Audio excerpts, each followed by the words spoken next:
안녕하세요. 상담 이론 시간입니다.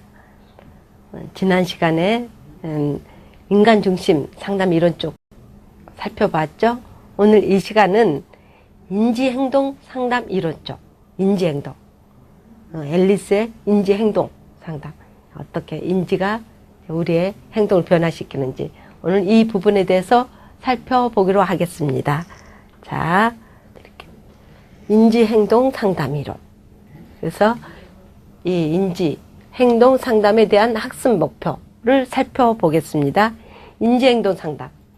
인지가 어떻게 되어 있는지, 합리적인 사고인지, 비합리적인 사고인지, 합리적인 사고가 합리적인 행동, 비합리적인 사고가 비합리적인 행동으로 연결되죠. 그래서 인지행동 상담 이론은 무엇을 말하는지, 다른 이론과의 어떤 차이는 무엇인가, 차이가 무엇이고, 주장하는 핵심 주제는 무엇인지, 인지행동 상담을, 그리고 삶의 현장에서 상담과 관련된 문제나 상황을 보면서 상담 이론을 적용해보는 어떤 실험해 보시기 바랍니다. 자, 인지행동 상담의 이제 개요를 한번 살펴보겠습니다. 인지행동 상담, 인지행동. 이거 인지행동 우리 상담에서 굉장히 많이 사용하는 어떤 그 이론 배경입니다. 그 이론 중에 개요를 살펴보겠는데, 창시자는 앨리스, 알버트 앨리스죠. 또한 아론백도. 이제 많이 이 두 사람의 이론들이 배경이 되죠. 그러면 이 이론의 핵심은 뭔가? 핵심은 비합리적 사고를 합리적 사고로 전환하는 역할을 하는 거죠. 비합리적 사고면, 그래서 잘 어렵죠. 갈등이죠. 심리적 갈등을 겪기 때문에 합리적 사고로 전환되면 자유로워지죠. 많이 자유로워지죠. 여기에서 얘기하는 인간관, 인간관. 인간은 합리적 사고뿐 아니라 비합리적 사고도 한다는 거. 우리 비합리적 사고를 계속 하는 사람하고 계속 같이 있다 보면은 나도 같이 혼탁해집니다. 우리 흔히 쓰는 말, 아우 미치겠어. 비합리적 사고하고 대화하다 보면 답답해서 아우 답답해, 아우 미치겠어, 이런 얘기하죠. 그게 계속 반복되다 보면 정말 그래 가고 있는, 크레이징 되어 가고 있는 그런 느낌을 가질 거예요. 그래서 왜곡된 사고는 어린 시절부터 그 부모의 양육 태도에 의하여 획득된 비논리적 학습 때문입니다. 그 왜곡된 사고가. 그래서 어린 시절 양육, 어느 이론이든지 다 어린 시절 굉장히 중요하게 여기죠. 비논리적 학습 때문에 비논리적 사고, 어린 시절. 이게 하루아침에 왜곡된 사고가 되지 않죠. 그래서 어렸을 때 그 사고가 거의 이게 자원이 되어서 우리가 가지고 생각의 기준이 되고 지표가 되고 지침이 되고 하는 거죠. 인간은 왜곡되고 비합리적인 사고와 신념과 행동을 합리적인 것으로 변화하는 것이죠.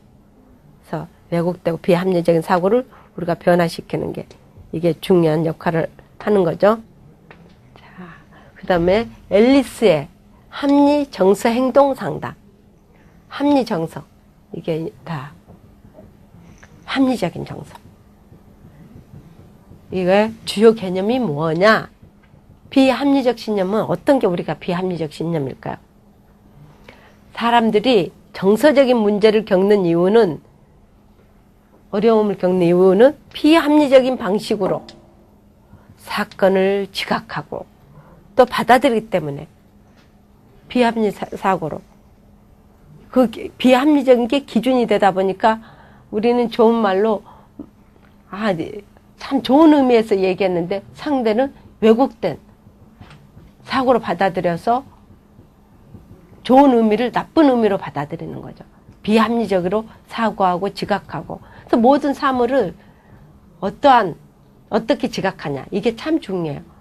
이 달리된 잘못된 비합리적인 지각이 서로가 갈등, 부부끼리도 이런 부분 가지고 많이 갈등하고 싸우고, 친구들끼리. 그래서 같이 제대로 어울리지를 못하고 있는 거죠. 그 다음 앨리스의 11가지 비합리적인 신념들을 한번 살펴보겠습니다. 비합리적인. 나는 내가 만난 모든 사람에게 사랑이나 인정을 받아야 돼. 그래서 누군가가, 우리 특히 공부 잘하는 아이들도 이런 경향이 많죠.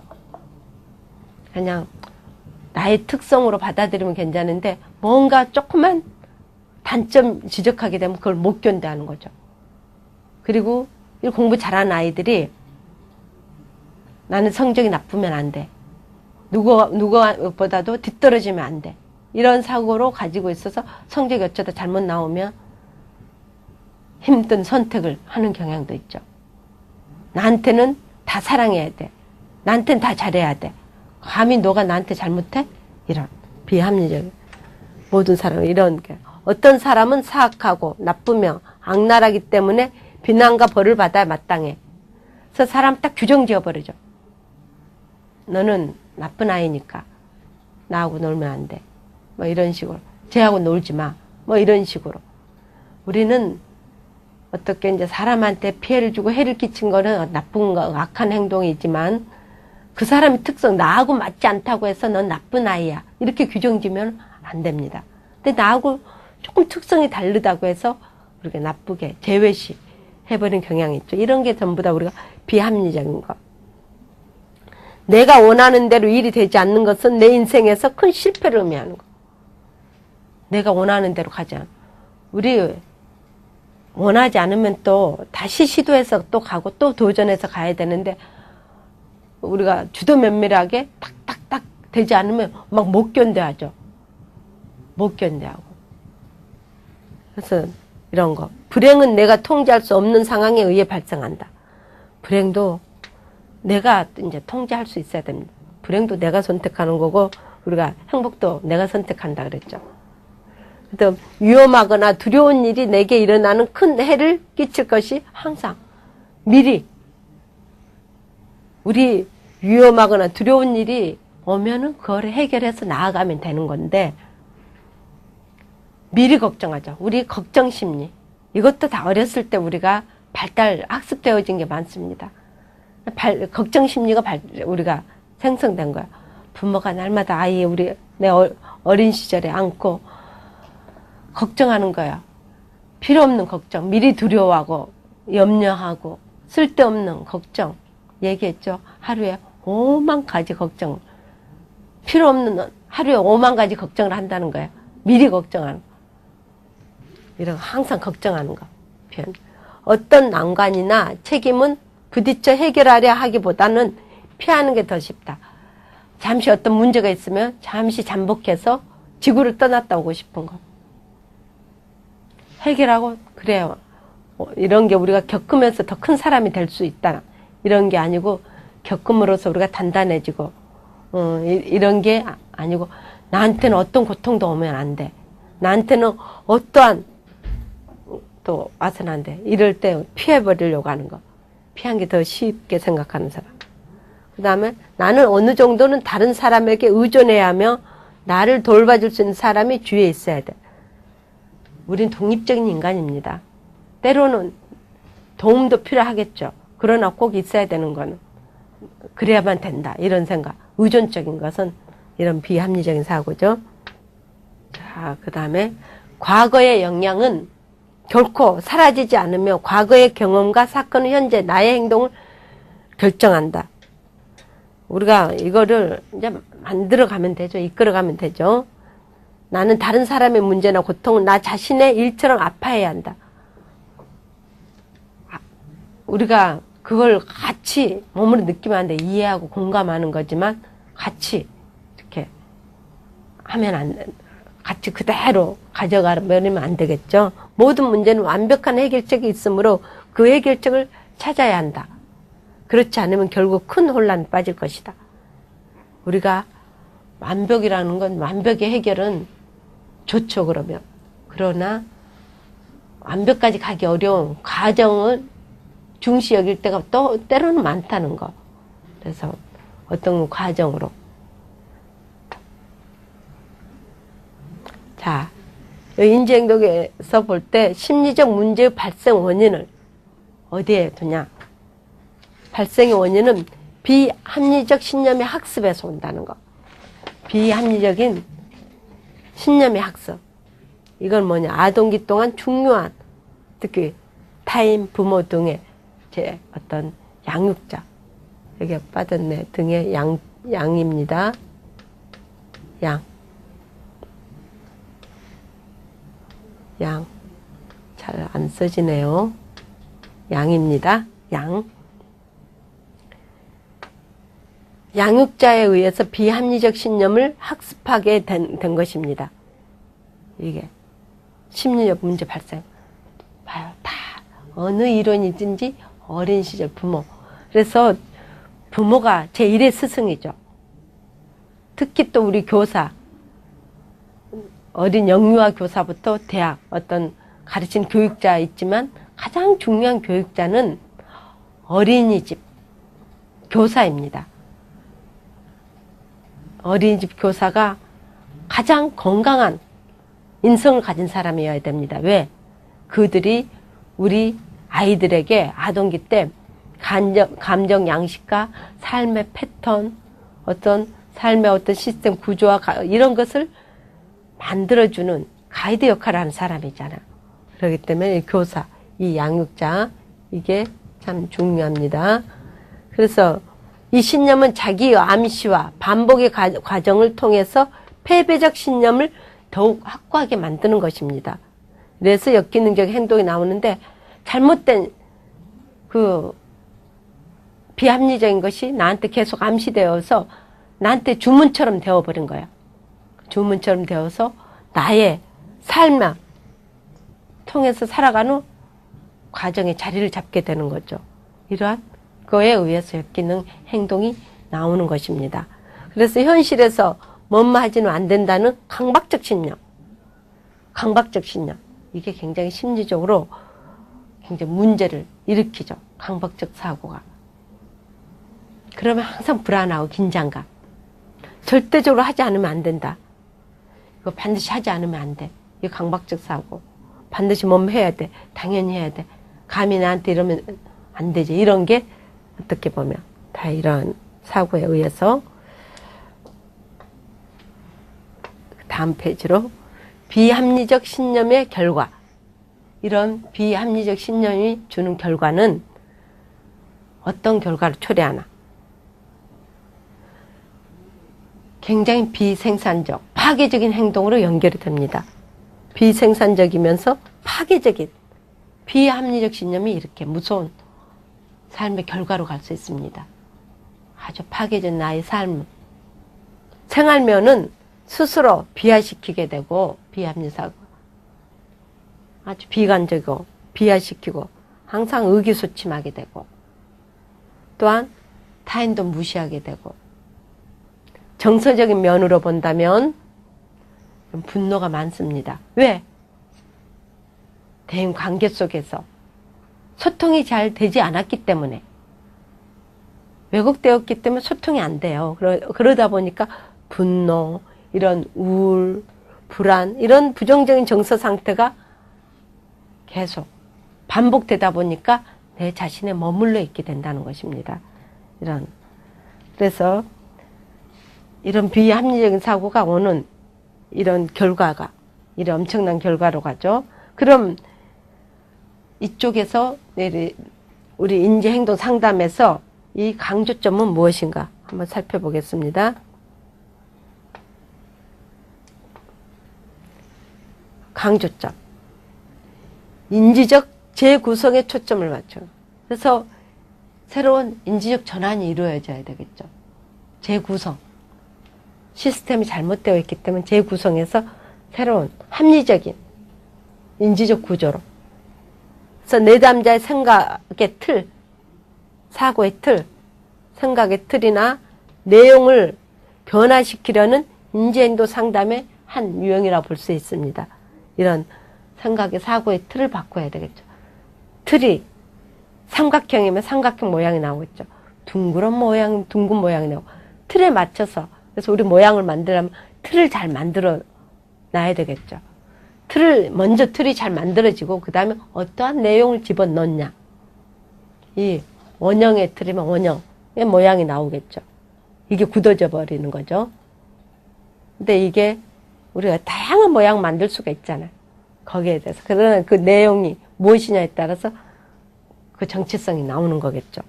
그 다음에 대처 기술 훈련에 초점을 맞춰야 됩니다. 사람과의 관계, 대처 기술 훈련. 내담자에게 문제 장면에 대한 구체적인 대처 기술을 집중적으로 훈련시켜요. 대처 기술. 그래서 훈련시켜 상황에 대한 더 나은 대처를 가능하게 하는 인지행동 상담 이제 계속 해 나가면서 해야죠. 전환이. 사고의 전환. 우리 사고의 전환 많은 얘기를 하죠. 그러면 문제를 해결 접근에 초점을 이제 맞추는데 내담자가 당면한 문제를 해결하기 위해서 인지적 재구성과 대처 기술 훈련을 복합적으로 적용하는 인지행동 치료를 이렇게 해 나가야 되겠죠. 자, 그러면은 합리적 신념과 비합리적 신념을 우리가 이제 구분할 수 있는 능력이 되어야 되겠죠. 이런 강조점이 이런 거지만 우리가 이제 구분할 수 있는 이게 비합리적인지 비합리적인 건지 이거를 모르면 안 되겠죠. 그러면 합리적 신념과 잠깐만요. 합리적 신념과 비합리적 신념을 구분할 수가 있어야 될 것입니다. 그래서 이걸 구분하기 위해서 융통성이 있어야 됩니다. 딱딱하면 어떤 것도 투과할 수 없죠. 들어갈 수가 없죠. 그러나 이것이 어떤 지표도 없고 기준도 없으면 또 안 되죠. 그러나 기준이 한번 있다고 해서 이게 딱딱하면은 통과하기 어렵죠. 어느 정도 기준이 되어 있는데 이 기준이 잘못되어 있으면은 수정하고 이런 융통성, 유연성이 있어야 되겠죠. 융통성으로 항상 반드시 이런 말은 좀 빼야 돼요. 항상 꼭 이래야 돼. 반드시 그래야 돼. 꼭 그래야 돼. 결코 이런 당연히 뭐뭐 해야만 등과 같은 단어가 들어가는 생각들은 좀 이런 건 융통성이 없고 비합리적인 거야. 그래서 나는 모든 사람에게 꼭 인정받아. 이런 건 아니가. 모든 사람이 나한테 복종해야 돼. 이건 아니라는 거. 그래서 이런 게 구분할 수 있어야 되고, 그 다음에 현실성으로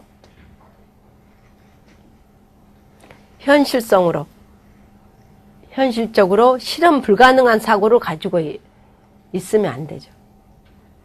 우리가 인간적으로 가치 있는 사람이 되기 위해서는 매사에 유능하고 완벽해야 돼. 매사에 유능하고 완벽할 수는 없는 거죠. 현실로 이거는 불가능해요. 그러나 매사에 유능하고 완벽하지 않으면 힘겨워. 우리 1등 중후군 굉장히 무섭죠. 1등 하지 않으면 안 돼. 이건 막 3등 견디지 못해. 너무 부족해. 난 능력 없어. 이런 식으로. 우리가 볼 때는 3등도 잘하고 5등도 잘하지만 좀 더 이렇게 어떻게 항상 1등 하죠. 이게 굉장히 무서운 비합리적인 사고. 그리고 기능적 유용성으로 가진 생각이 현실을 행복하게 사는데 얼마나 도움이 되는지, 그 유용성 얼마나 유용한지 가능한지, 개방경치정책 뭐 이런 게 있죠. 현실에 행복하게 사는데 얼마나 이거 도움이 되나 안 되나, 이런 기준점. 자, 그 다음에 이제 인지행동 상담 이론의 어떤 상담 과정에 우리가 상담 목표, 내담자의 인지적 오류와 왜곡을 수정해 나가야 됩니다.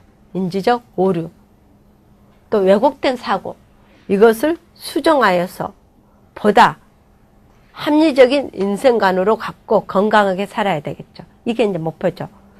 그래서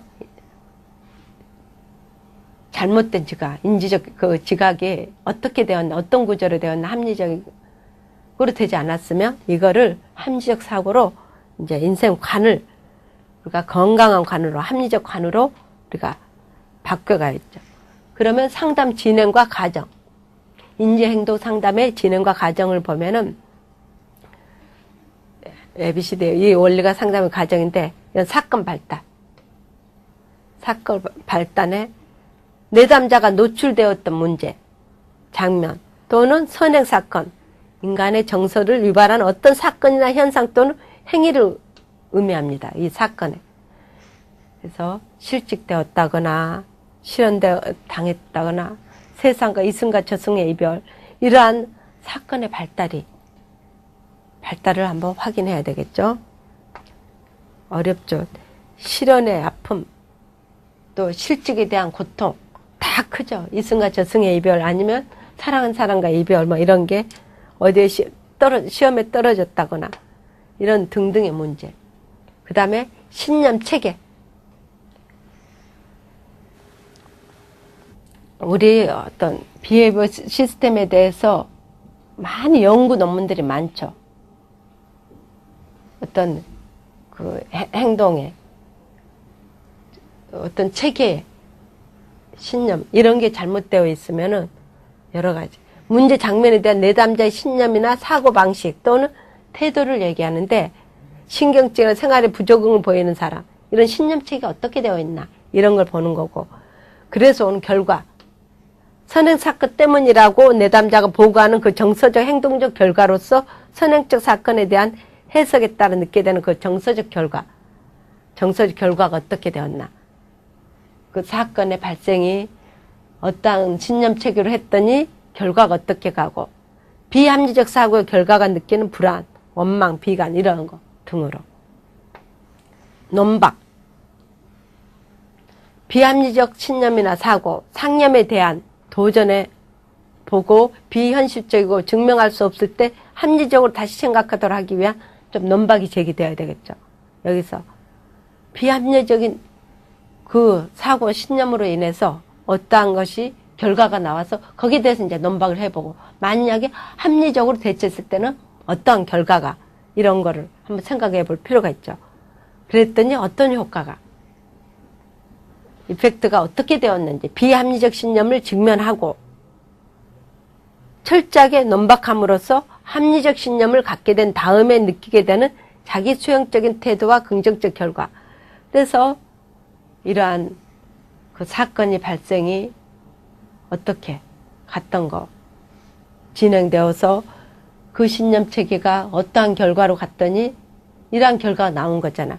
그래서 거기에 대한 어떤, 만약에 그 합리적인 사고를 했으면은 어떤 결과가 나왔을까? 좀 더 구체적으로 분석을 해봐야 돼요. 근데 우리가 분석적 사고를 갖지 않고 있죠. 그래서 그냥 지났으면 지난 대로 흘러가 버리기 때문에 우리가 사고에 전환이 잘 안 되는 거죠. 그래서 거기에 대한 논박을 하고, 만약 합리적 사고를 대처했을 때는 어떤 결과가 나왔을까? 이런 것을 한번 논박해서, 그랬으면 어떤 효과가, 이런 식으로. 그래서 감정. 그 효과 때문에 나타나는 새로운 정을 의미한다. 어떤 점.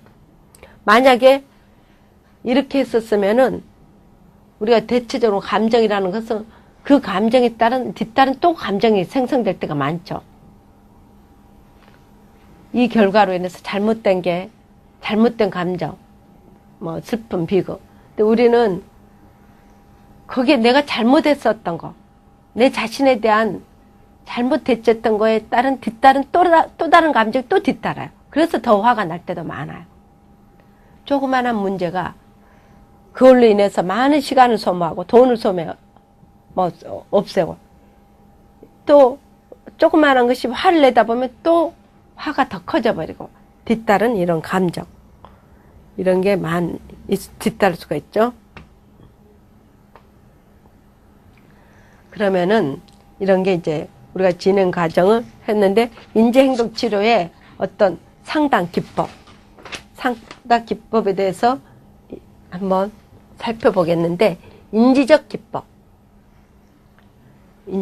기법으로 비합리적 신념에 대해서 이제 논박, 비합리적 사고에 대해서 상담자는 내담자가 사건이나 상황이 아닌 자신이 가지고 있는 비합리적 신념 때문에 장애를 느낀 것을 보여줘야 돼요. 그래서 원인에, 우리 아이들한테도 마찬가지고 청소년, 이게 좀 더 구체화되고 체계적으로 진행이 되었을 때 행동이 변화되는데, 막연하게 너 이거 잘못했으니까 이렇게, 이것은 설득력이 없습니다. 그래서 이렇게 분석하고 이런 게 하나하나 체계적 과정을 거쳐야만 우리가 변화를 기대할 수가 있습니다. 인지적 과제를 주기, 비합리적 신념을 줄이기 위해서는 내담자의 언어를 변화시켜야 됩니다. 언어를 변화해야 해서 합리적 사고가 딱 자리 잡았을 때 그게 어떤 나의 행동으로 자리 잡을 수가 있습니다. 그러면은 우리 부정적 사고가 이런 부정확한 언어, 부정적인 사고, 이런 언어가 왜곡된 사고를 일으키게 하는 원인 중에 하나입니다. 그래서 내담자에게 새로운 자기 진술 방식을 습득해야 됩니다. 긍정적인 언어로 자꾸 사용한다. 우리는 말이 씨가 되죠. 말이 씨. 말이랑은 살아서 움직이는 거죠. 그래서 우리가 아유 죽겠다. 그러면 정말 점점점 우리가 비생산적으로 가죠. 아우 안 될 거야. 나 같은 건 뭐. 이러다 보면 정말 나 같은 건 뭐 잘 안 되죠. 그러나 난 할 수 있어. 돼. 기분 좋아. 자꾸 언어로 나는 멋지다, 멋지다, 자꾸 멋지다. 난 참 예뻐. 우리 사람들이 그 사람 예쁘다, 예쁘다 하면 정말 예쁜 사람 같고, 저 사람 참 멋져. 여러 사람이 그 사람 멋지다 하면 정말 멋진 사람이 되는 거 같으잖아. 이렇게 자꾸 부정적인 언어를 긍정적인 언어로 바꾸면 되죠. 이런 유추기법 사용. 자신의 행동이 어떤 특성 때문에 나타나는지 유추해보고 가. 자신의 행동이 어떤 특성 때문에. 그래서 이런 유추해보면서 점점 우리가 지각 형태를 바꿔가는 것입니다.